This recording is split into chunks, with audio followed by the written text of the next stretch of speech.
পাশের বাড়ি মনে হয় বিরিয়ানি বানাইতেছে রে। যাই দেখি তো যদি দুপুরের খাবারটা নেওয়া যায়। মেয়েটা কবে থেকে কইতেছিল বিরিয়ানি খাবো বিরিয়ানি খাবো। আজকে বানাইলাম তো ঠিকই, কিন্তু হয়ে গেল অল্প, তিনজনের এখন হবে কিনা কে জানে। দিয়ে আসি, মেয়েটা কখন থেকে বসে আছে। এই যে নে, বিরিয়ানি বানাইছি, কবে থেকে বলতেছি যে বিরিয়ানি খাবি আজকে বানাইছি, খা। দেখ তো খা কেমন হচ্ছে। মা, বাবা তো ভালো টেস্ট হচ্ছে তোমার বিরিয়ানিটা, আমি মাঝে মাঝে বানিয়ে তো বিরিয়ানি। ও রোনার মা বাড়িতে আছো নাকি? হ্যাঁ বাড়িতে, কেন? একটা কথা বলবো, মনে কিছু নিও না। না না বলো, কি বলবা?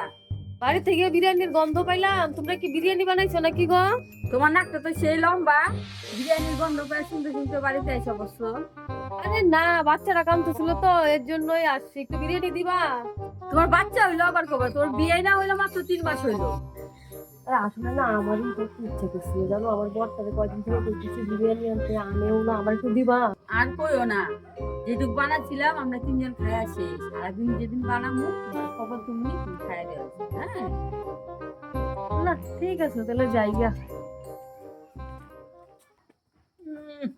বিরিয়ানি খাইতে আইছে, আমাদেরই হয় না, অল্প বানাইছি, উনি আইছে বিরিয়ানির গন্ধ পায় বাড়ি।